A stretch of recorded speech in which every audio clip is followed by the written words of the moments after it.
Hello and welcome to another edition of Taekwondo Life Magazine Live. Taekwondo Life Magazine is a member of the Believe Sports Network.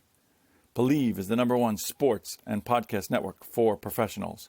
Do you believe? My name is Mark Sirianis. I'm your host. I'm a third Dan black belt, and I'm the editor-in-chief of Taekwondo Life Magazine. Today on our show, we're going to be talking about a film that will be released in the United States on all major platforms, all major streaming services on March 9th. Ip Man Kung Fu Master. This film was released in Asia in the end of 2020, and it now hits streaming services and all major platforms here on March 9th. I think there was probably some limited theatrical release that was planned. However, with the coronavirus, they probably made the option to go this route so you could watch it at home. This is a Magnolia Pictures release, magnet release, and we're going to be talking about this. Now, it seems that the 21st century has brought us one of the single largest exports out of the Chinese entertainment industry, and that is the subject of legendary Bruce Lee's teacher, Ip Man. Those of us that were never familiar with Ip Man before certainly knew Bruce Lee as the most influential, perhaps the greatest martial artist of modern times. Well, Donnie Yen, around the beginning of the 21st century in the 2000s, in a Wilson Yip, Sammo Hung fight choreographed, Ip Chun consulted on film Ip Man, literally turned the film and martial arts action industry on its side. It became one of the most beloved, one of the most watched, one of the most idealized films of modern times. It has spawned its own industry, and that to a large degree was due to the fact that was a highly well-made, well-choreographed, well-acted, good story. It was just all around a terrific film. One of the really great films of recent times, not just martial arts films, but great films. That is a tribute to the power of Donnie Yen today and in the modern market. But those are not the only films, those 4 films that starred Yen. We know that Ip Man has spawned its own industry. The makers of that film made a great film called Master Z as part of the Ip Man series, which came out of the second film, and Master Z, not exactly historically well-based, not exactly tied into the story, but really great filmmaking. The film The Grand Master, which has one of our friends, Kung Lee, in the opening scenes, and was a Cannes Film Festival submission, is about Ip Man. There have been numerous other projects in the Far East about Ip Man, and 2 prior projects by the filmmakers of this film, Ip Man Kung Fu Master. Before I go any further, I wanted to take a moment to talk to you a little bit about our sponsor, our newest sponsor, eBay. Whether we're talking about rare dead stock or the latest release, find the exact shoe you are looking for. As the original sneaker marketplace, eBay is the place to go to cop the pair you've been eyeing. With eBay's authenticity guarantee, your sneakers are meticulously inspected by independent professional authenticators. A team of experienced sneaker authenticators verify the box, logo, stitching, and dozens of other inspection points. Each sneaker also receives an authenticity guarantee tag that includes a digital stamp of authenticity, and it also protects sellers with a verified return process. And for you sneaker sellers out there, eBay has eliminated the selling fees on sneakers of $100 or more, making it free to sell or flip your entire collection. I want you to go to ebay.com/sneakers today.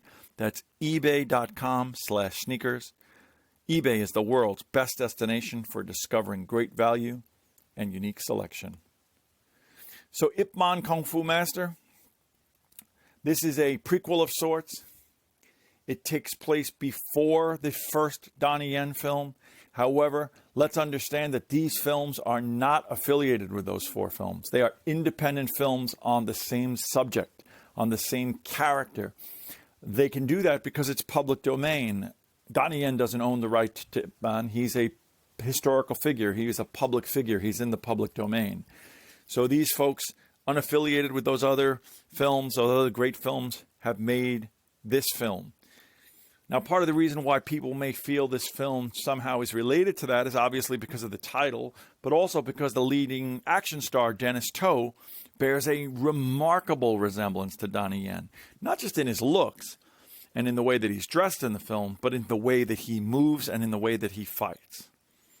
Well, that's not a coincidence. To, not really an actor to the extent that Yen is, had some minor roles in the prior films. But more significantly, his claim to fame is that he is a true student. His grandmaster is Ip Chun, the son of Ip Man, the featured character. So he is a serious martial artist. He is a serious student of Ip Chun. And as I said, Ip Chun also did work with Donnie Yen, did some consulting. But the relationship with Dennis To is not merely that of consultant. It is that of being his grandmaster. And To does a great job.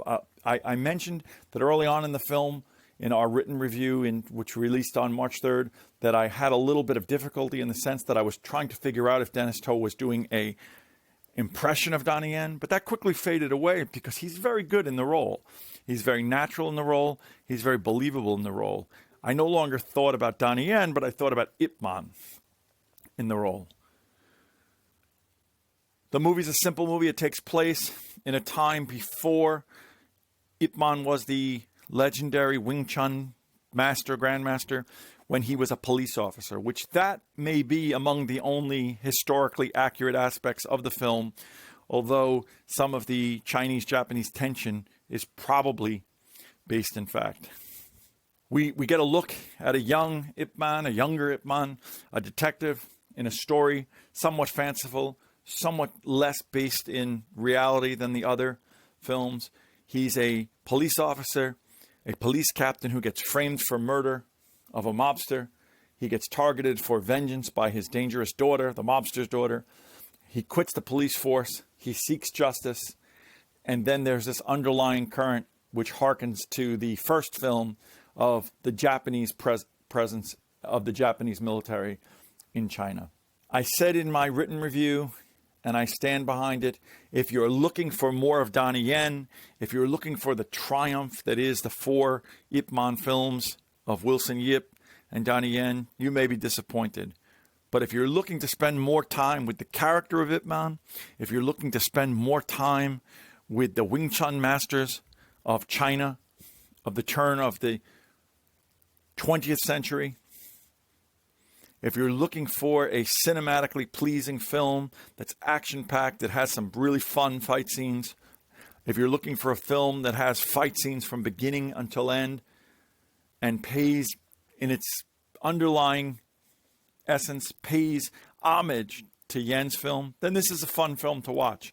And I do recommend it. I really was pleasantly surprised by this film. The film made me smile on more than one occasion. I enjoyed watching the film. Fight scenes. The realism may be on the lower end, but the excitement of the fight scenes was very enjoyable. I liked watching Dennis To fight. I thought that he was really adept. I thought that his mastery of and command of the screen interested me and excited me, and I would definitely be interested in seeing more of Dennis To and more in this series.